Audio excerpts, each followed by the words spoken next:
Hello दोस्तों, मैं Narayan Maheshwari Soni education में आप सबका स्वागत करता हूं।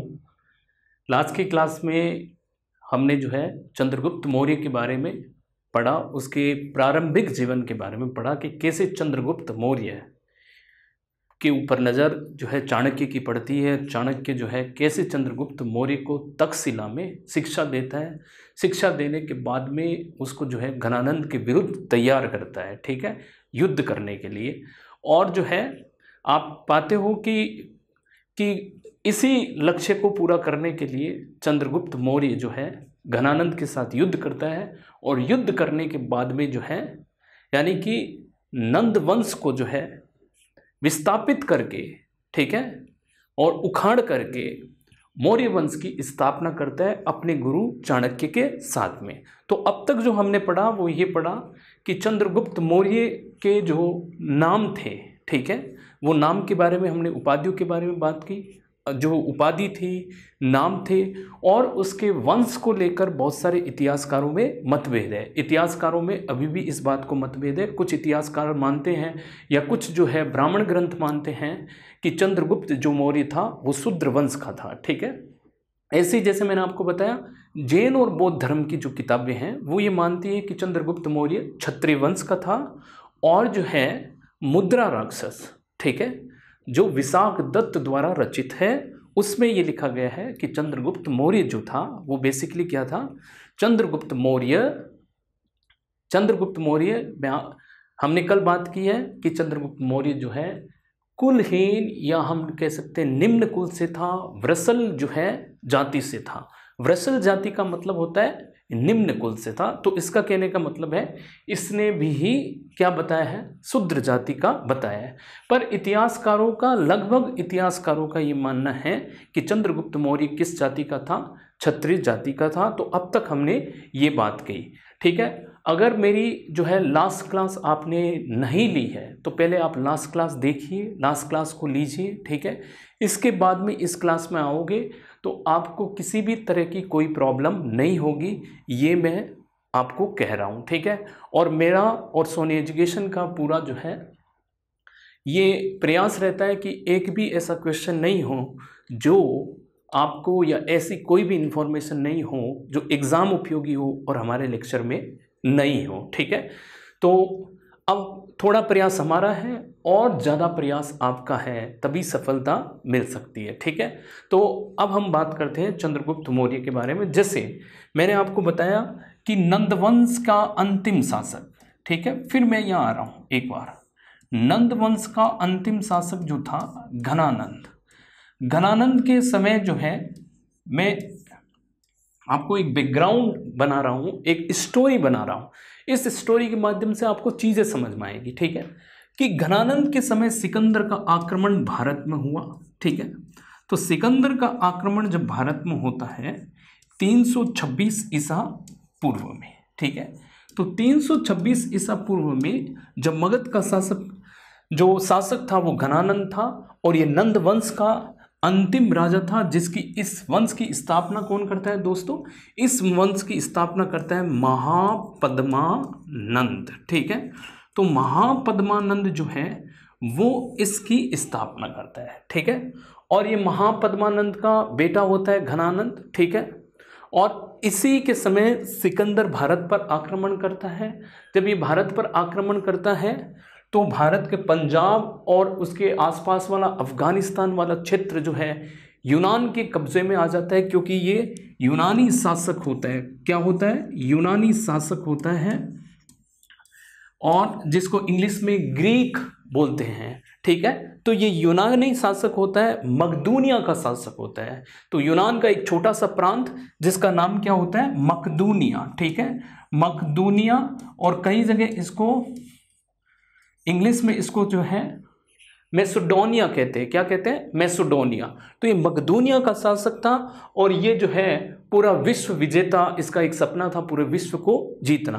तो इसी सिलसिले में इसने जो है भारत पर आक्रमण किया, और 323 ईसा पूर्व में, ठीक है दोस्तों, 323 ईसा पूर्व में इसकी मृत्यु हो जाती है मात्र, यानी कि 323 ईसा पूर्व। तो मात्र जब ये 30 साल का होता है, ठीक है, 30 साल का होता है तब इसकी मृत्यु हो जाती है। किसकी? सिकंदर की मृत्यु हो जाती है। तो सिकंदर ने अपना साम्राज्य अपने जो है सेनापतियों के बीच में बांट दिया। जो भारत वाला जो इलाका था पंजाब और ये जो सिकंदर का सेनापति था जिसका नाम था सेल्यूकस। क्या नाम था? सेल्यूकस। ठीक है। और सेल्यूकस की ने एक उपाधि धारण की थी, तो ये सीरिया का राजा बन गया था। सेल्यूकस किसका राजा बन गया था? सीरिया का राजा। किसका राजा दोस्तों? सेल्यूकस बना सीरिया का राजा। ठीक है। तो ये सीरिया का और भारत वाला पंजाब वाला क्षेत्र सब इसके अधीन हो गया था। सेल्यूकस ने एक उपाधि धारण की जिसका नाम था निकेटर, इसलिए इसका नाम क्या है? Seleucus Nicator. तो निकेटर इसकी क्या उपाधि? निकेटर यानी विजेता। ठीक है। तो सेल्यूकस निकेटर, निकेटर इसकी क्या थी? उपाधि थी दोस्तों। ठीक है। सेल्यूकस निकेटर जो था वो जो है अब सीरिया का शासक बन चुका था दोस्तों। ठीक है। जब चंद्रगुप्त मौर्य ने पंजाब और उसके आसपास के क्षेत्र पर आक्रमण किया, तो हम मानते हैं कि जब चंद्रगुप्त ने घनानंद से पहले पंजाब और उसके आसपास के क्षेत्र पर आक्रमण कर दिया था, और पंजाब में जो है यानी ऐसा इतिहासकारों का मानना है कि उसने एक भाड़े की सेना तैयार की, फिर जो है घनानंद पर आक्रमण किया, क्योंकि उसने पैसा देकर लोगों को खरीदा और खरीद कर अपनी सेना में भर्ती किया, और सेना में भर्ती करके घनानंद पर आक्रमण किया और नंद वंश का समूल नाश कर दिया इसने। ठीक है। अब हम बात आते हैं मेन जो हमारी जो मेन मुख्य बात जो हम जिस बात पर हम चल रहे थे कि सेल्यूकस निकेटर। ठीक है। सेल्यूकस निकेटर को ये पता चला कि एक जो है 25 वर्ष का लड़का जिसने मेरे राज्य पर यानी कि आक्रमण कर दिया है और पंजाब को अपने अधीन कर लिया है, तो सेल्यूकस निकेटर सोचा 25 वर्ष का लड़का है, चलो देखाते हैं कौन है। ठीक है। तो उसको ये पता नहीं था कि ये 25 वर्ष का लड़का आपने कोई रॉन्ग नंबर डायल कर दिया, ये बेचारा ऐसे ही आ गया। ठीक है। सेल्यूकस निकेटर जो है वो बेसिकली यानी 305 ईसा पूर्व में 305 ईसा पूर्व में सेल्यूकस निकेटर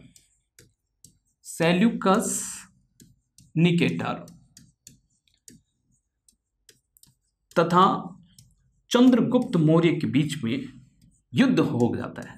चंद्रगुप्त मौर्य के बीच युद्ध। ठीक है। तो 305 ईसा पूर्व में इनके बीच में युद्ध होता है सेल्यूकस निकेटर तथा चंद्रगुप्त मौर्य के साथ। ठीक है। तो इनके बीच में जब युद्ध होता है तो ये रॉन्ग नंबर मिल जाता है सेल्यूकस निकेटर को, ये पता नहीं 25 वर्ष का लड़का बहुत ही ज़्यादा तेज। ठीक है। तो जब सेल्यूकस निकेटर जब हार जाता है तो सेल्यूकस निकेटर इनके बीच में 303 ईसा पूर्व में, ठीक है, लगभग 303 ईसा पूर्व में इनके बीच में एक संधि होती है, और इस संधि के तहत सेल्यूकस निकेटर ने, ठीक है, चंद्रगुप्त मौर्य को 2 चीजें देने का वादा किया। देखो चंद्रगुप्त मौर्य जो जवान इंसान था, ठीक है, जवान इंसान था, तो एक किसी भी व्यक्ति के लिए उस समय जो योद्धा होता था, योद्धा ही जो है एक अच्छा वर हो सकता है, ठीक है। तो इतना महान प्रतिभाशाली जो व्यक्ति को देखकर, ठीक है, तो चंद्रगुप्त मौर्य ने जो है सेल्यूकस निकेटर की पुत्री का हाथ मांग लिया। तो सेल्यूकस निकेटर भी सोचा इससे बढ़िया जो है रिश्ता कहाँ मिलेगा, इतना प्रतिभाशाली व्यक्ति 25 वर्ष की उम्र में, ये जोश आदमी का, ठीक है। तो सेल्यूकस निकेटर की पुत्री हेलेना की शादी जो होती है वो चंद्रगुप्त मौर्य के साथ होती है। तो पहला यानी कि सेल्यूकस निकेटर की पुत्री हेलेना की शादी किसके साथ होती है? चंद्रगुप्त मौर्य के साथ, ठीक है दोस्तों।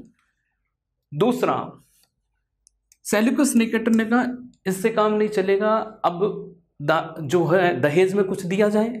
तो दहेज में कुछ दिया जाए तो इसने जो है अरोकेसिया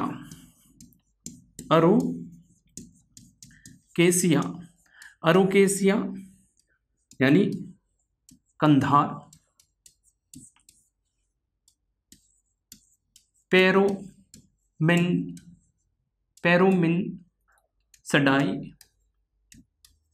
तो पेरोमिनसडाई जो है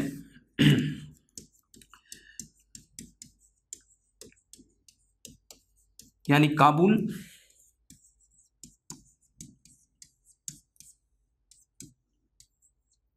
हेरात जिसको इन्होंने कहा है एरात, हेरात, तथा जेंड्रोसिया,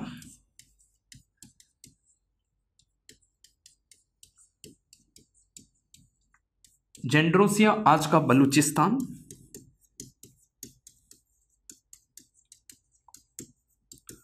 चंद्रगुप्त मौर्य को जो है ये सारी जो है ये सारा एरिया चंद्रगुप्त मौर्य को दे दिया जाता है। तो यानी कहने का मतलब है, आप देख रहे हो कंधार, काबुल, हेरात, बलूचिस्तान, तो चंद्रगुप्त मौर्य का जो शासन होता है वो उत्तर पश्चिम सीमांत प्रांत तक, अफगानिस्तान तक पहुंच जाता है, क्योंकि ये सारी चीज़ें जो है बेसिकली क्या मिल जाती है, इसको एक तरह से इस युद्ध की संधि में मिल जाता है। तो युद्ध की संधि में हम कह सकते हैं हेलेना की शादी होती है चंद्रगुप्त मौर्य के साथ। किसकी पुत्री होती है?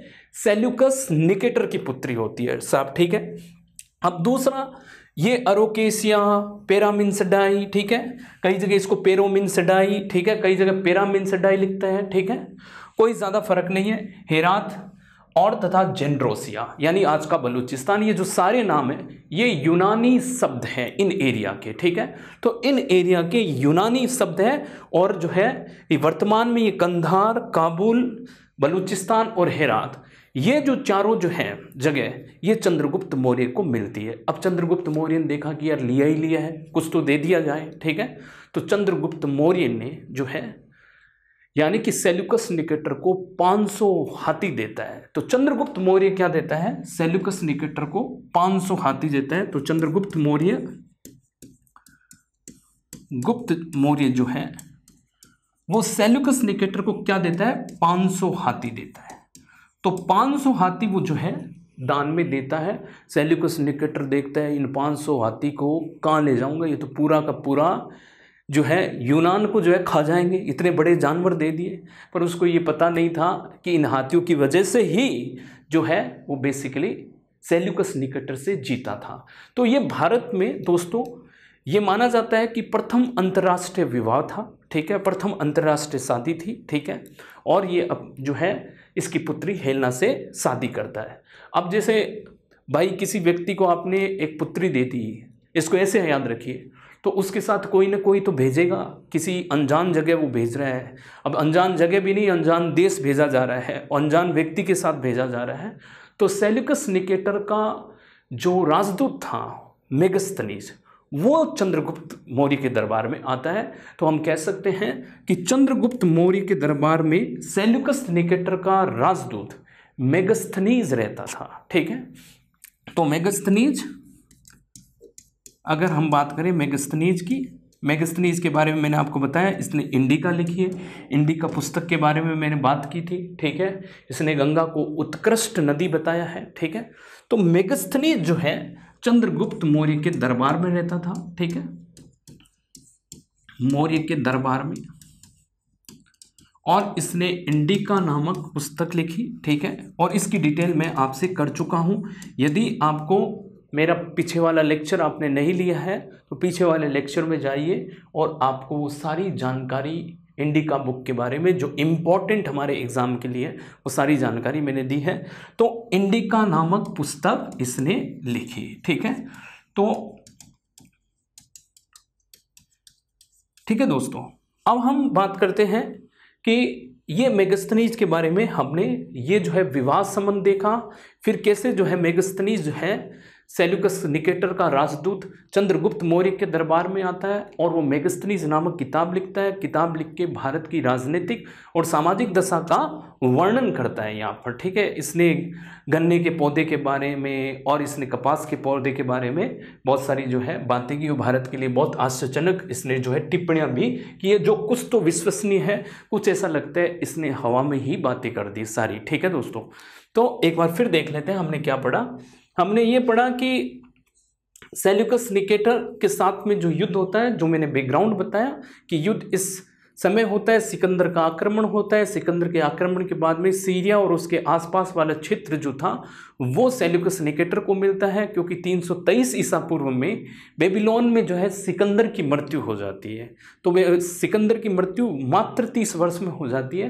तो अब ये जो है चंद्रगुप्त मौर्य सेल्यूकस निकेटर से युद्ध करता है। इस युद्ध में ये दो प्रमुख संधियां होती। इस संधि के तहत जो है हेलेना की शादी होती है, जो सेल्यूकस निकेटर की पुत्री होती है चंद्रगुप्त मौर्य के साथ। और ये जो विजित प्रदेश था जो पहले यूनानियों के पास में था, अब वो चंद्रगुप्त मौर्य को दे दिया गया। चंद्रगुप्त मौर्य ने बदले में 500 हाथी जो है किसको दिए? बदले में 500 हाथी जो है सेल्यूकस निकेटर को दिया। साहब ये तो हमने कर ली बात।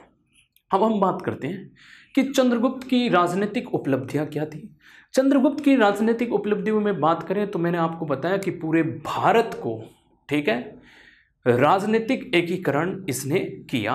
तो अगर हम बात करें कि चंद्रगुप्त मौर्य का साम्राज्य किन किन क्षेत्रों में फैला हुआ था, तो हम उसकी बात कर सकते हैं, ठीक है। तो राजनीतिक उपलब्धियों में अगर मैं इनकी साम्राज्य की राजनीतिक उपलब्धि,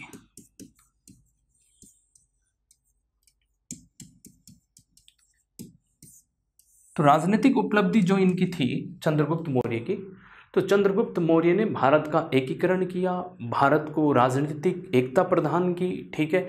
भारत का मुक्तिदाता कहा जाता है, यूनानियों की चंगुल से भारत को जो है बचाया, इसलिए इसको भारत का मुक्तिदाता कहा जाता है दोस्तों, ठीक है।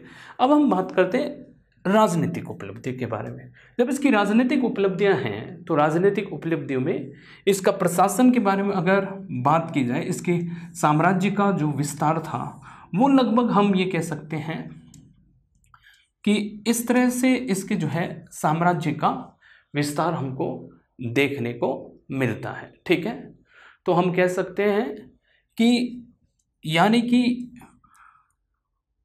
पश्चिम में और पूर्व में, ठीक है, पूर्व में इसका शासन बंगाल तक था, ठीक है। तो पूर्व में इसका शासन कहाँ तक था? बंगाल तक था। महास्थान अभिलेख मिलता है, महास्थान अभिलेख, ठीक है, यहाँ। और महास्थान अभिलेख से हमको ये पता चलता है कि इसकी जो सीमा थी पूर्व में, चंद्रगुप्त मौर्य के जो है राज्य की सीमा थी वो पूर्व में बंगाल तक थी। दक्षिण में अगर हम बात करें तो उत्तरी कर्नाटक तक, ठीक है, उत्तरी कर्नाटक तक इसकी जो है सीमा थी। ये हमको तमिल साहित्य अहनारूर, ठीक है, जो मैंने आपको पहले भी बताया, तो तमिल साहित्य अहनारूर के तहत हमको जो है यह संगम साहित्य, ये तमिल साहित्य से हमको ये जानकारी मिलती है कि दक्षिण में जो है चंद्रगुप्त मौर्य के अभियान जो है कर्नाटक तक रहे हैं, ठीक है। और ये पश्चिम में जो हम कह सकते हैं सौराष्ट्र तक, ठीक है। तो सौराष्ट्र तक जो है चंद्रगुप्त मौर्य का शासन रहा है। सौराष्ट्र यानी यहाँ रुद्रदामन का जूनागढ़ अभिलेख, ठीक है, इससे ये पुष्टि होती है। जूनागढ़ अभिलेख से ये हमें पुष्टि होती है। और उत्तर पश्चिम में मैंने अभी आपको बताया उत्तर पश्चिम, ठीक है, उत्तर पश्चिम में हम कहेंगे अफगानिस्तान। दोस्तों कहाँ? अफगानिस्तान। में अफ लिख रहा हूँ, अफगानिस्तान, यानी अफगानिस्तान तक जो है इसकी सीमा रही। और जो है उत्तर में इसकी सीमा जो है, यानी कि हम कह सकते हैं कि इसकी सीमा पंजाब और कश्मीर तक इसकी सीमा रही। तो ये हमको जो है चंद्रगुप्त मौर्य के बारे में जो है इसके हम कह सकते हैं कि चंद्रगुप्त मौर्य का ये राज्य प्रसार था। तो पूर्व में बंगाल महास्थान अभिलेख के बारे में, पश्चिम में रुद्रदामन का जूनागढ़ अभिलेख, दक्षिण में उत्तरी कर्नाटका, उत्तर पश्चिम में अफगानिस्तान यानी हिंदुकुश पर्वतमाला तक, ठीक है। तो हिंदुकुश पर्वतमाला तक इसका जो है साम्राज्य था। और उत्तर में ये कश्मीर तक इसका साम्राज्य माना जाता है, ठीक है। तो ये जो है इसकी राजनीतिक उपलब्धि रही, ये इसका साम्राज्य विस्तार रहा। और अगर मैं बात करूं एक राजनीतिक, रुद्रदामन का जूनागढ़ अभिलेख आता है, तो हम एक चीज़ हमेशा ध्यान रखते हैं कि रुद्रदामन का जूनागढ़ अभिलेख में जो है अशोक का यानी कि चंद्रगुप्त मौर्य के समय यहाँ का जो राज्यपाल था, ठीक है, यानी इस जो एरिया का जो राज्यपाल था, इस प्रांत का जो राज्यपाल था, वो जो था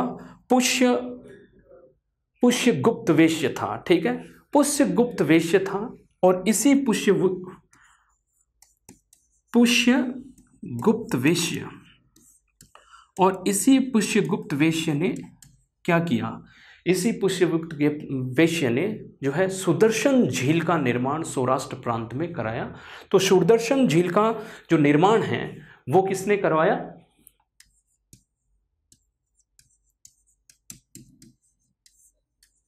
झील का निर्माण करवाया, ठीक है। आगे अशोक के समय दोस्तों, ठीक है, अशोक के समय तुषास्फ अशोक का एक जो है, अशोक के समय यानी कि चंद्रगुप्त मौर्य के समय अगर हम बात करें तो इस प्रांत का जो राज्यपाल था वो कौन था, पुष्यगुप्त वैश्य, और इसने सुदर्शन झील का निर्माण कराया। दोस्तों पहली बात, ये बहुत इंपॉर्टेंट सवाल है, एग्जाम में पूछा जाता है, ठीक है। तो इसको हम आगे देखेंगे, इसमें एक नहर का निर्माण भी करवाया जाता है, वो अशोक के समय करवाया जाता है। तो अशोक के समय नहर का निर्माण जो होता है, यानी कि मैं सुदर्शन झील की थोड़ा सा इतिहास ही अब मैं बता रहा हूं। तो अशोक के समय अगर हम बात करें तो अशोक के समय नहर का निर्माण होता है। अशोक के समय तुषास्व यहां का क्या होता है, अशोक के समय तुषास्व यहाँ का गवर्नर होता है, उसने यहाँ नहर बनवाई, क्या बनाई, नहर बनाई, ठीक है। तो अशोक के समय नहर बनाई। अब नहर बनी तो दोस्तों अब यहाँ पर एक जो है बांध बनाए गए, ये बांध 2 बार टूटा, ठीक है। तो इस नहर पर बांध थे, तो बांध 2 बार टूटा, तो इसकी 2 बार रिपेयरिंग हुई है, ठीक है। तो 2 बार रिपेयरिंग हुई है, एक रुद्रदामन के समय और एक स्कंदगुप्त के समय, ठीक है।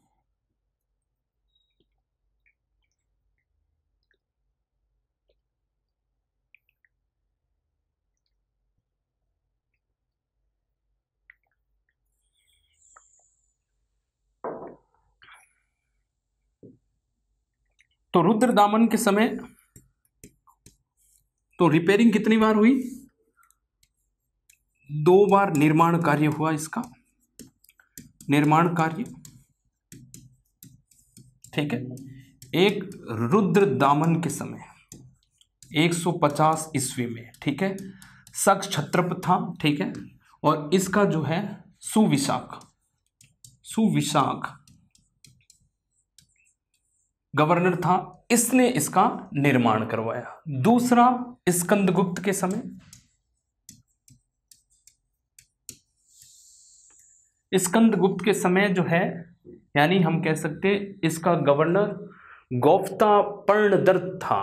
तो पर्णदर्त जो था वो बेसिकली इसने इसका रिपेयरिंग कराई। तो पहली बार इसने और दूसरी बार स्कंदगुप्त के समय इसका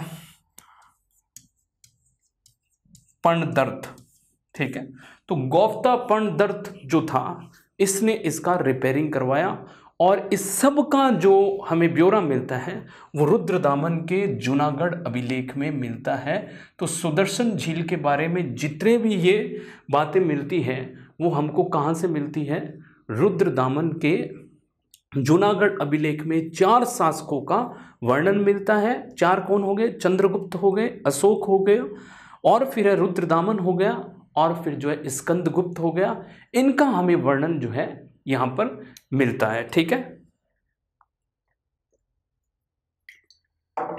तो ये बेसिकली बात हो गई। तो ये जो है 455 ईस्वी से लेकर 467 ईस्वी तक, ठीक है दोस्तों।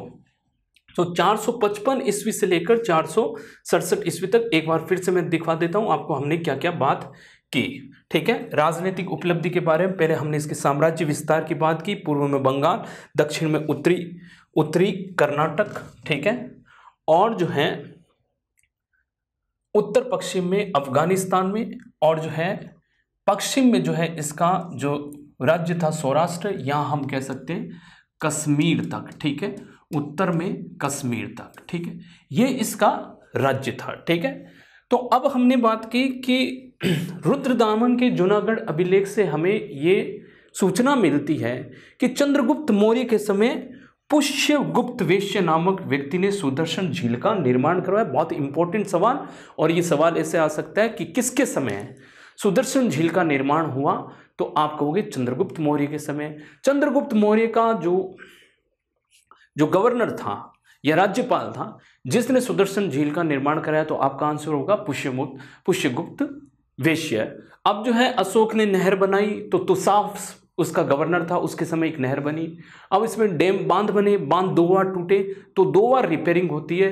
रिपेयरिंग एक जो है स्कंदगुप्त के समय होती है और दूसरी रुद्रदामन के समय। रुद्रदामन के समय सुविशाख वहाँ का जो है क्या था, गवर्नर होता है, तो इसके समय रिपेयरिंग होती है। और एक स्कंदगुप्त के समय जो पर्णदत्त, गौफ्ता पर्णदत्त जो था, वो बेसिकली यहाँ का क्या होता है, गवर्नर होता है, और इसी के समय क्या होता है, यहाँ पर निर्माण होता है। ठीक है दोस्तों, चंद्रगुप्त मौर्य की मैंने ये उपलब्धियां बताई। तो चंद्रगुप्त मौर्य के समय भीषण अकाल पड़ते हैं। ठीक है, राज्य में ऐसा माना जाता है कि राजबली की कथाओं में, जो जैन की कथाएं हैं, राजबली कथाएं, उनमें ये बोला जाता है कि चंद्रगुप्त मौर्य के समय भीषण अकाल पड़ता है। और इसी भीषण अकाल के समय चंद्रगुप्त मौर्य जो है अपने जीवन के अंतिम समय में, ठीक है, जीवन के अंतिम समय में वो जैन जो है अनुयायी हो जाता है।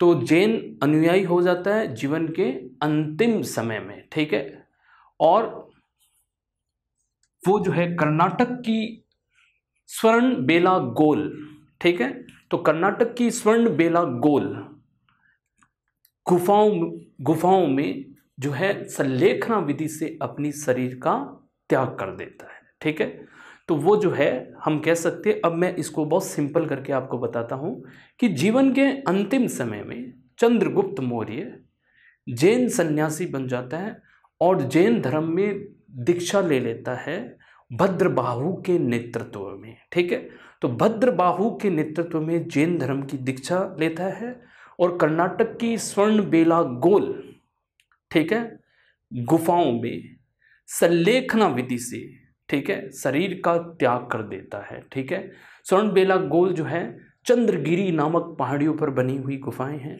उसमें वो संलेखना विधि से जो है बेसिकली शरीर का त्याग कर देता है। वहाँ चंद्र बस्ती नामक मंदिर का भी ये निर्माण करवाता है। तो मैं आपको क्या कह रहा हूँ कि जीवन के अंतिम समय, तो अंतिम समय अगर मैं लिखूं, अंतिम समय में क्या होता है,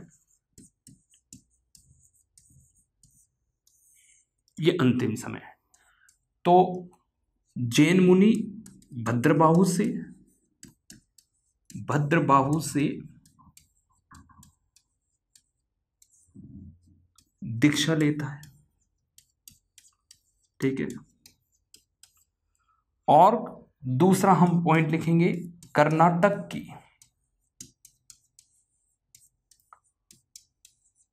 स्वर्ण बेला गोल, स्वर्ण बेला गोल जो चंद्रगिरी नामक पहाड़ियों पर स्थित है। ठीक है, चंद्रगिरी नामक पहाड़ी नामक, अगर मैं इसको ऐसे लिख दूं, चंद्रगिरी पहाड़ी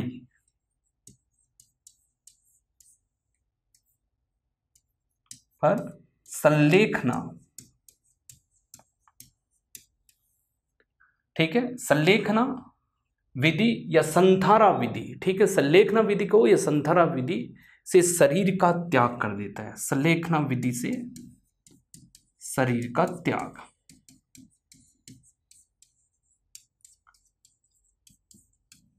दोस्तों, अब ये संलेखना विधि क्या होती है? संलेखना विधि या संथारा विधि जैनों में एक विधि होती है। जैनों में एक तरह की हम कह सकते हैं रिवाज होता है।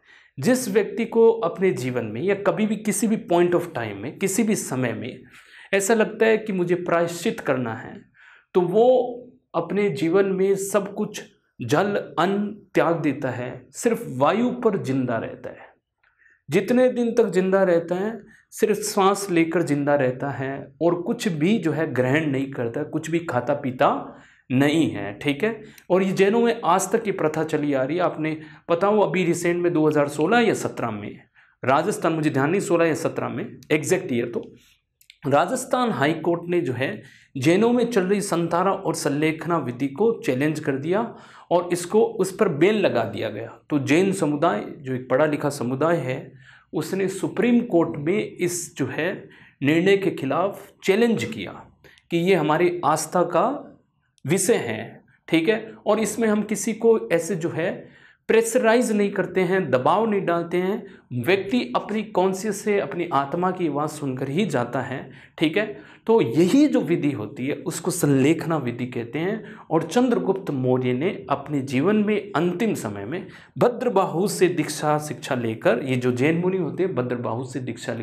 लेकर स्वर्णबेला गोल पहाड़ियों पर जाकर और जो है जीवन का संलेखना विधि से त्याग कर देते हैं, ठीक है साहब। ये जो है जैनों के और जैनों से दीक्षा लेकर और जैनों की विधि से अपने शरीर का त्याग कर देते हैं, ऐसा बोला जाता है, ठीक है, कि बिंदुसार को उससे पहले जो है राजा बना दिया जाता है, ठीक है। ये राजबली की कथाएं हैं, ठीक है। इन राजबली की कथाओं में इस तरह का वर्णन मिलता है। तो आपका ये सवाल यहाँ पर क्या होता है वो मैं आपको फिर बता देता हूँ।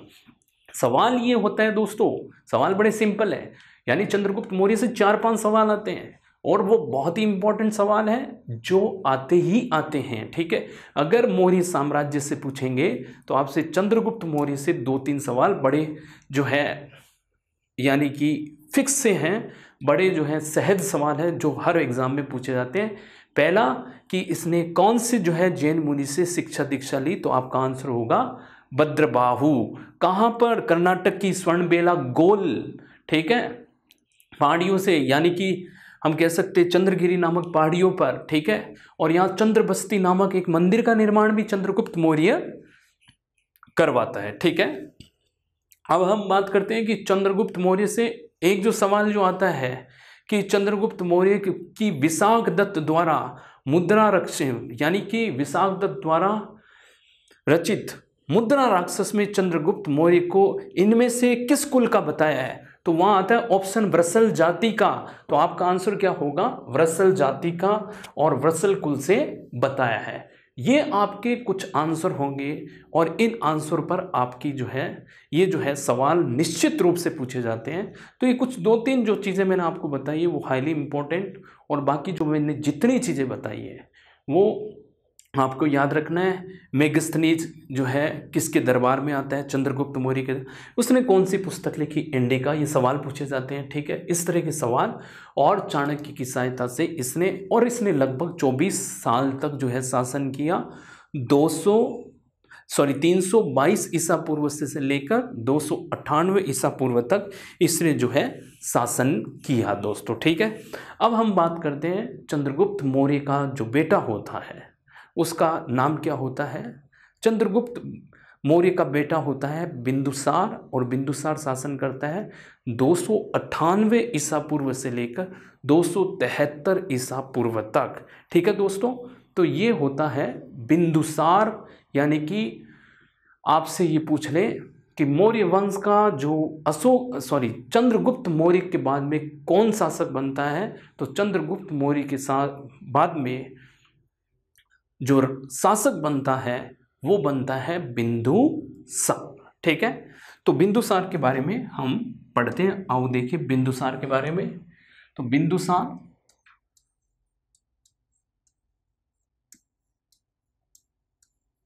बिंदुसार 298 ईसा पूर्व से लेकर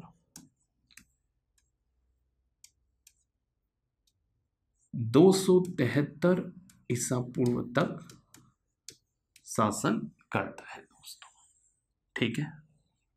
तो ये 298 ईसा पूर्व से लेकर 273 ईसा पूर्व तक शासन करता है।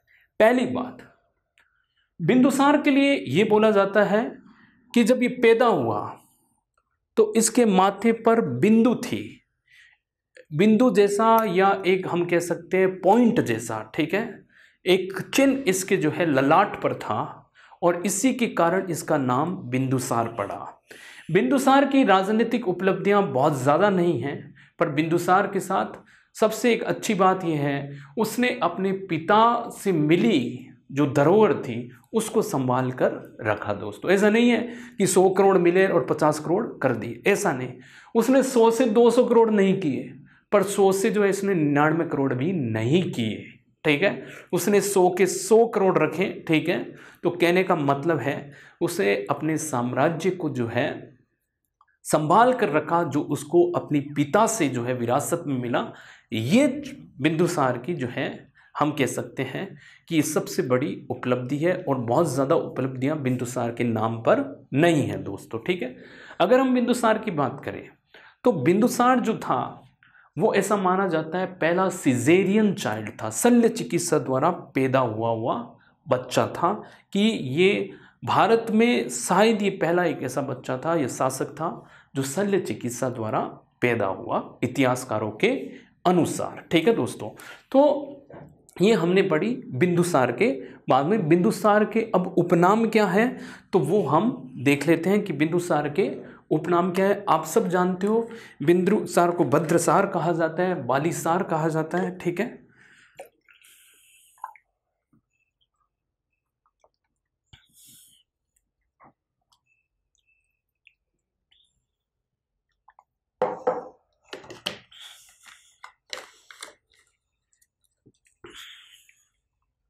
तो उपनाम अगर हम बात करें, उपनाम,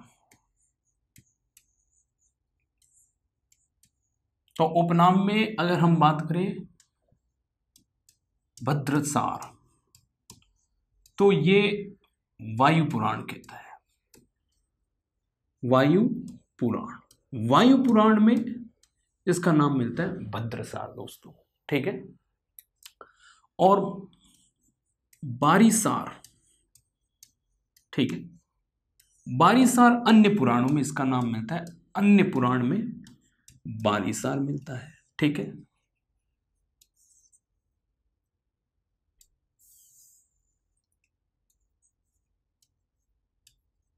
पुराण और इसमें बारीसार, अन्य पुराण, ये हम सबको मालूम है, ठीक है, अन्य पुराणों में।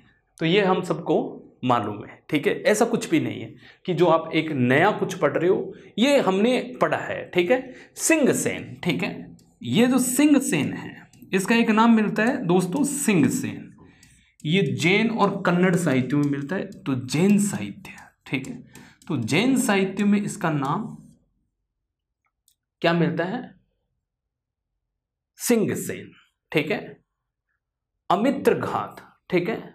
तो अमित्र घात जो है वो पतंजलि की महाभाष्य में मिलता है, अमित्र घात, अमित्र घात, ठीक है। तो ये पतंजलि की महाभाष्य में मिलता है। तो महाभाष्य के अनुसार इसका नाम है अमित्र घात, सिंहसेन, बारीसार और भद्रसार। ये जो है इसके नाम जो है हमको जो है मिलते हैं। अमित्रोकेडीज जो मिलता है वो यूनानी साहित्यों में मिलता है, तो यूनानी साहित्य में इसको अमित्रोकेडीज कहा जाता है। क्या कहा जाता है, अमित्रोकेडीज, ठीक है। ये इसके नाम होते हैं। उपनाम के बाद में अगर हम बात करें कि दिव्य वादन के अनुसार, दिव्य वादन ये एक जो है ग्रंथ है। इस ग्रंथ के अनुसार जो है बिंदुसार के समय तक्षशिला में 2 जो है विद्रोह होते हैं। तो इसके समय जो विद्रोह होते हैं, विद्रोह अगर हम कहें तो तक्षशिला में होते हैं। तो विद्रोह 2 विद्रोह होते हैं, ठीक है। विद्रोह 2 विद्रोह इसके समय होते हैं। कहाँ होते हैं, तक्षशिला में। और तक्षशिला में जो पहला विद्रोह होता है उसको जो है पहले यहाँ का जो है सुसीम को दबाने, यहाँ सुसीम गवर्नर होता है, ठीक है। बिंदुसार का बेटा सुसीम जो है गवर्नर होता है। सुसीम से बात काबू में नहीं आती है तो अशोक जो अवंती का गवर्नर होता है। इस समय बिंदुसार के समय जो अशोक जो अवंती का गवर्नर होता है, भाई बिंदुसार का बेटा सुसीम भी था, अशोक भी था, ठीक है। तो अशोक उस समय किसका गवर्नर होता है, अवंती का गवर्नर। अवंती यानी किसकी राजधानी, अवंती हम कह सकते हैं कि अवंती की उज्जैन को ही अवंती कहा जाता है, तो उज्जैन का गवर्नर या अवंती का गवर्नर, ठीक है। तो अवंती का गवर्नर होता है, तो फिर अशोक को भेजा जाता है और नेपाल और तक्षशिला के आसपास का जो विद्रोह था उसको दबा दिया जाता है। तो तक्षशिला में कितने विद्रोह होते हैं? 2 विद्रोह होते हैं। एक जो है अशोक द्वारा इसको जो है दबाया जाता है, दूसरा ये जनता का विद्रोह नहीं होता है, राजतंत्र में कुछ षड्यंत्र रचा जाता है, ठीक है। और वहाँ ही जो है हम कह सकते हैं वहाँ के प्रशासन में षड्यंत्र हो जाता है, तो उसको दबाने के लिए सुसीम जाता है और वो सफल भी हो जाता है।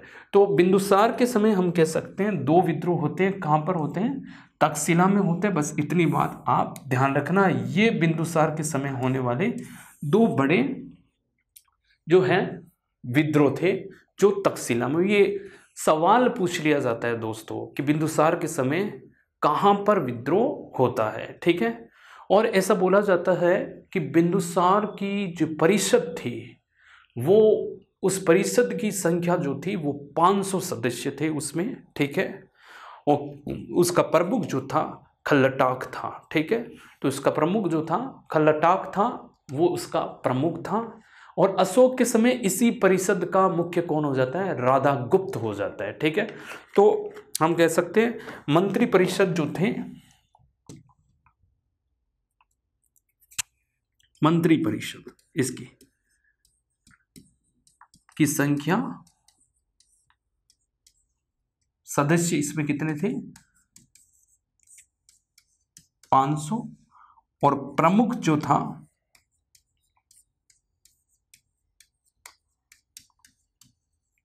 खल्लाटक, ठीक है। तो खल्लाटक जो था वो ये बेसिकली इसका प्रमुख था, ठीक है। तो ये मंत्रियों की संख्या 500 और इसके जो प्रमुख था वो कौन था? खल्लाटक था। दोस्तों इसी के समय अगर हम बात करें कि अशोक के समय इसी का जो प्रमुख हो जाता है वो राधा गुप्त हो जाता है। अशोक के समय राधा गुप्त होता है। एक बार मैं आपको फिर से बता देता हूं कि हम बात कर रहे थे कि चंद्रगुप्त की मृत्यु के बाद में मौर्य वंश का अगला शासक बिंदुसार बना। और बिंदुसार जो है 298 ईसा पूर्व से लेकर 273 ईसा पूर्व तक, अब तक जो हमने बात की, इसके जो उपनाम मिलते हैं वो हमको इस तरह से मिलते हैं कि भद्रसार वायु पुराण के अनुसार, बारिशार अन्य पुराण के अनुसार, सिंहसेन जैन साहित्य के, अमित्रघात पतंजलि अमित्र केडीज जो मिलता है वो यूनानी साहित्य के अनुसार मिलता है। ये हमने बात की। अब हमने बात की कि इसके समय 2 विद्रोह होते, कहाँ होते? तक्षशिला में होते, जिसकी डिटेल मैंने आपको अभी बताई, ठीक है। अब हमने बात की मंत्री परिषद की संख्या सदस्य 500 होते हैं और प्रमुख खल्लटाक होते हैं। और अब आगे की क्लास में हम बात करेंगे बिंदुसार से जुड़े अन्य तथ्यों के बारे में जो हमारे एग्जाम के जो है लिए इम्पोर्टेंट है।